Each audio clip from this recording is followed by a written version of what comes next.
Hello everybody, my name is Ludmila and it's time for a new lesson of English. To start with, I prepared for you a saying of Tim Berners-Lee, an inventor of the World Wide Web. There was a time when people felt the internet was another world, but now people realize it's a tool that we use in this world. And now a question. How do you think? What is the topic of our today's lesson?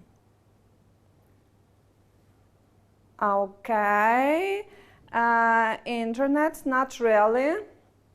Not only the internet. Yes, our lesson is about new technologies, digital technologies.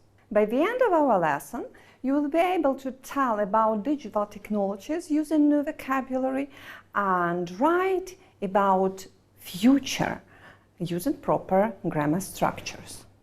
So, first of all, let's refresh our vocabulary. Pay your attention to the screen. There are several words connected with digital technologies. Digital TV. Repeat, please. Digital TV. Okay. Laptop. Laptop. DVD player. DVD player. Mobile phone. Mobile phone. MP3 player. MP3 player. Robot helpers. Robot helpers. By the way, do you know what is robot helpers? When you don't want to vacuum clean your room, you can use robot helper. Digital camera. Digital camera. Satellites. Satellites. CCTV cameras. CCTV cameras or surveillance cameras, you know these words. Games console. Games console. Good. You did it well. But now I want you to use these words with phrases to make sentences. For example, we use a digital TV to watch TV programs. Please think a bit and make up your own sentences. I will help you a bit and show you the examples, please. We use a laptop to surf the net and send emails. We use a DVD player to watch films. We use a robot helper to do the housework. We use CCTV cameras to make our street safe. So you see the examples. Please write down your own variants. So move on. Look on the screen. You see here two pictures. I want you to compare them in terms of how these people are communicating. Look at this picture. People are communicating in an old-fashioned way. They write letters. The postman is bringing a letter. Somebody is sending a message by telegraph. And when we turn to this one, we see the difference. There are modern ways of communication here. A person is speaking on the mobile phone, a person with a laptop using the internet, a person sending messages, satellite connections, and so on and so forth. So the difference is that we have old-fashioned ways of communication and modern ways of communication. Next, we come to reading and listening to a text. This text will be about difference in technologies, and you should answer the question, what does digital divide mean? Do you remember what is divide? To separate people, and digital, you know this. So Think now. Can you answer the question, what is the digital divide? Well, listen and find out. Okay, please listen to the tape and follow the text. Digital divide.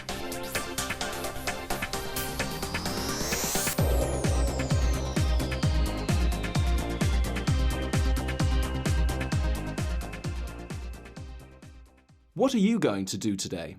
Perhaps you'll email your friends, watch a DVD, or listen to your MP3 player. It's likely that sometime soon you're going to surf the net. Today we take new technology for granted, so you may be surprised to learn that 50% of the people in the world have still never even used a telephone.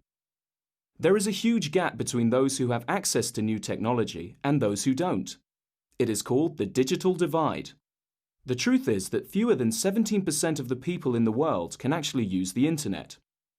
To go online, you need a computer, the right software, a phone line, a modem, and a subscription to an internet service provider.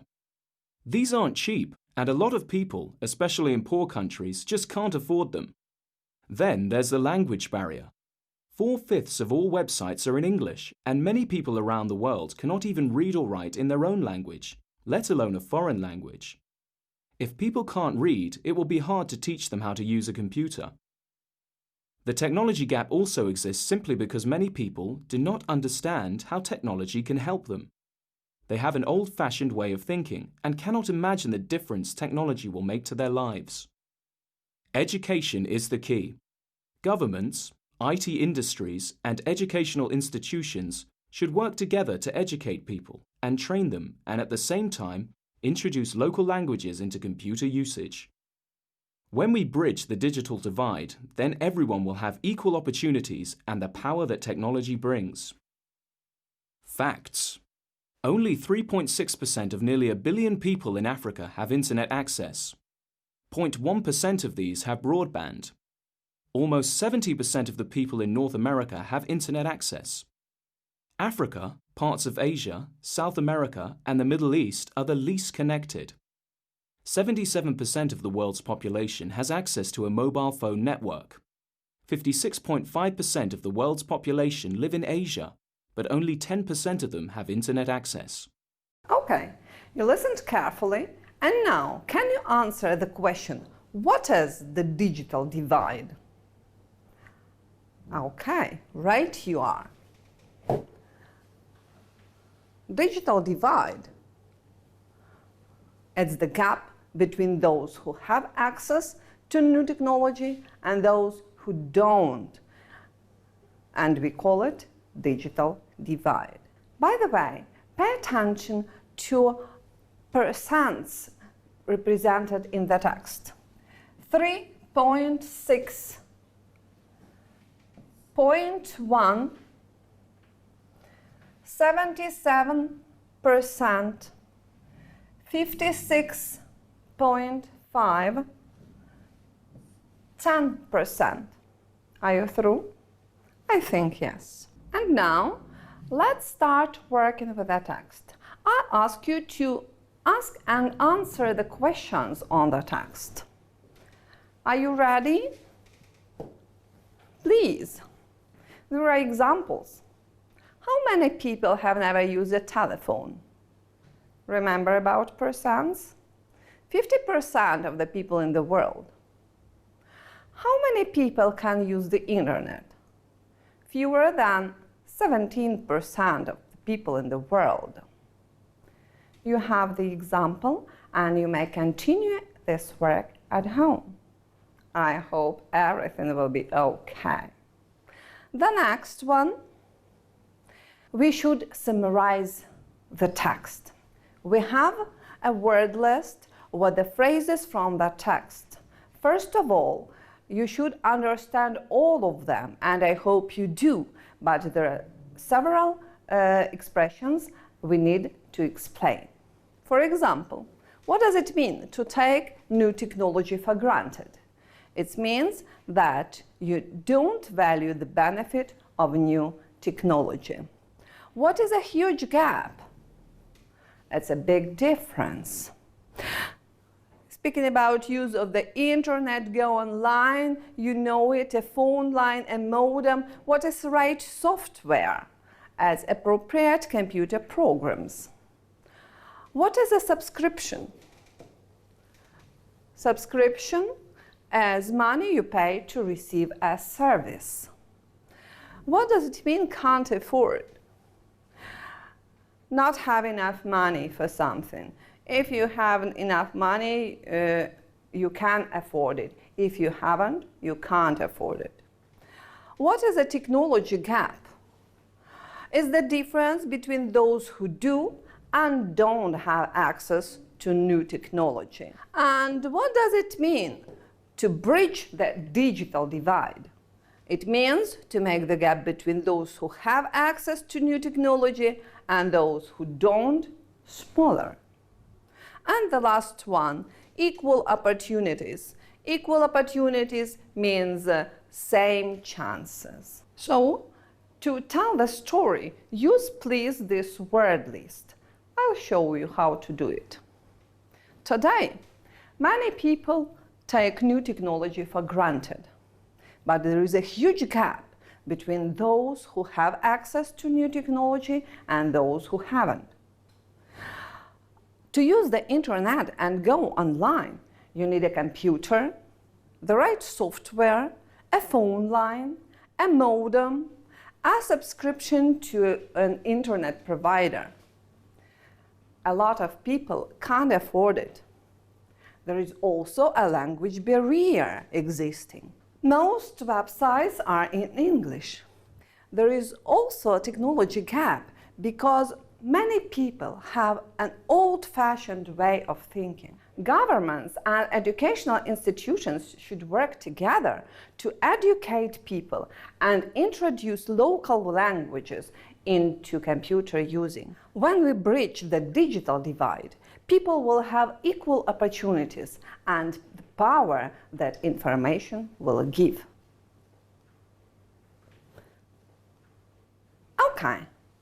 When you read the text, you noticed that there are a lot of future forms in it. It's just natural because we speak about the future. That's why we use future forms will, to be going to, and present continuous for future. Let's remind the rules. The first thing, when we use will, I think to make it more interesting, we'll watch a small video. I hope she'll make a great pianist one day. We use will for predictions about the future. Predictions are based on what you think. I hope. I really like this CD. I'll take it. We use will for on-the-spot decisions. A girl sees the CD and she wants it. Will. The temperature will reach 35 degrees Celsius tomorrow. This example, we use will for actions or events that we cannot control. They don't depend on us. James will be 4 years old next month. The same situation we can't control. He will be 4 years old. I promise I'll be back by 7 p.m. For promises, the last use for promises. I will do it. Next, we come to be going to. Will you help me with my maths homework? Of course I'll help you. Oh no, it's not going to, but will. For requests and offers, it's almost the same that promises. Look at him. He's going to win the race. And now, again, going to. It's a prediction, but based on what we see or know. We see that he's the first, and that's why he's going to win the race. Look at him. He's going to fall. It's also prediction based on what we see. We see that a man is going to fall. I'm going to be a famous footballer one day. future plans and intentions for going to. He doesn't know when, but one day he's going to be a famous footballer. Now that he's got the money, he's going to buy a motorcycle. Again, intentions. Boy has money, and that's why he can buy a motorcycle. He plans to do that. They're moving into their new house next week. Pay attention. It's not going to. It's present continuous. We use it for fixed arrangements in the near future. They have bought this house. That's why they are moving there. They're flying to Frankfurt in an hour. It's also a fixed arrangement. They're in the airport. They are going through the customs, so they're flying to Frankfurt in an hour. Okay, and now look at our text. There are examples of all these rules. What are you going to do today? It's a future plan or intention. Perhaps you email your friends. It's a prediction based on what we think or imagine. You are going to surf the net. So it's a future plan or intention again. It will be hard to teach them. It's a prediction based on our thoughts. Everyone will have equal opportunities. It's again a prediction made because we based on what we imagine. Good. And now we shall have a little practice, because all these rules don't work without practice. Now, we have a prediction by Brad about our future. You should fill in the gaps with will or its negative form, won't. I'm sure that you remember that the contracted form of will not is won't. Okay, let's start. I believe we have flying cars. We'll have, of course. And we be able to fly around the cities? Of course we will. Sure. With flying cars, there be any traffic jams? Will there be? No, won't be. I also think that there be any petrol left. Will be any petrol left? No, won't be any petrol left. So we will use another fuel, alternative kinds of fuel that cause pollution. This fuel won't cause pollution. It be better for the planet. Sure, it will be better for the planet. Good. We have a nice prediction. This prediction will be a model for you to write your own one, but a little later on. The next exercise where to be going to. We have verbs have, visit, play, write, send, meet, buy, and time markers. Next week, tonight, this weekend, when I finish school, in 10 years. You should combine them and make sentences like this. I'm going to buy a new computer next week. I'm not going to send my friend an email tonight. Do please now have several minutes to do this exercise. If you watch us on YouTube, please stop the recording and do this exercise. And of course, I'll give you the examples. I'm going to play football tonight. I'm not going to visit a museum next week. I'm going to have a party tonight. I'm not going to meet my friends this weekend.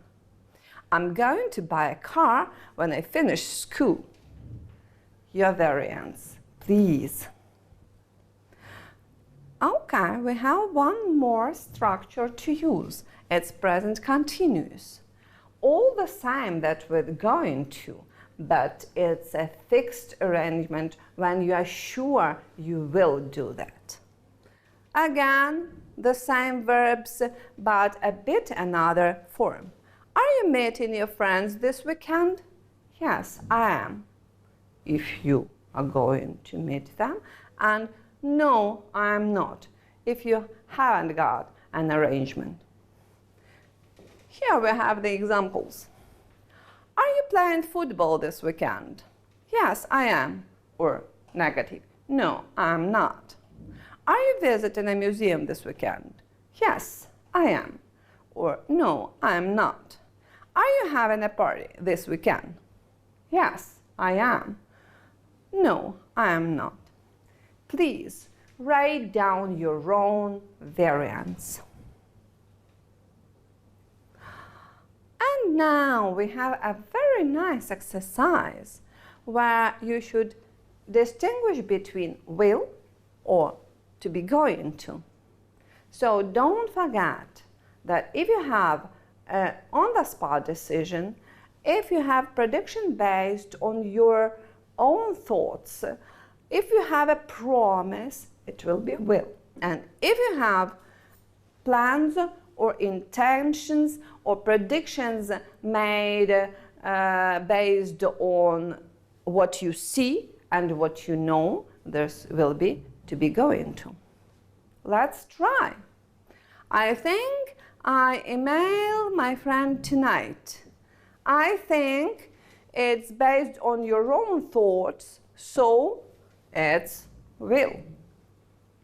Now that I've got the money, I buy a new MP3 player. It's your intention. You've got money. You can do this. I'm going to. The next sentence. I don't know how to search online. I show you. It's on-the-spot decision. That's why I will show you. Be careful. You lose your files. It's a prediction based on what you see. Be careful. That's why you are going to lose your files. Did you see Peter's email? Yes, I answer him later. It's a promise. That's why we use will. Okay, we worked hard today, and I think that after our practical exercises, hand-on approach, you are able to use these structures without any mistakes. So you have worked hard and you've done a lot of exercises, and I hope that you know everything about the use of future structures. And your home task will show us if it's true. Your home task is to write a small piece of writing about what new technology we will have in 80 years' time. You can use Brad's text as a model and write your own using will, be going to, and future continuous. I will give you one more model. For example, I believe we will have underground cities and we will all live below the sea. The atmosphere will be too polluted above ground, but we will have big machines to provide air for us to breathe. There won't be many animals or plants left, but while we live underground, the earth will repair itself. A bit pessimistic, of course, but I'm sure that you will write very nice, optimistic pieces of writing. I am waiting for your answers. So our lesson is over, and now you can tell about digital technologies using the word list and write predictions about the future using proper grammar structures. See you next week.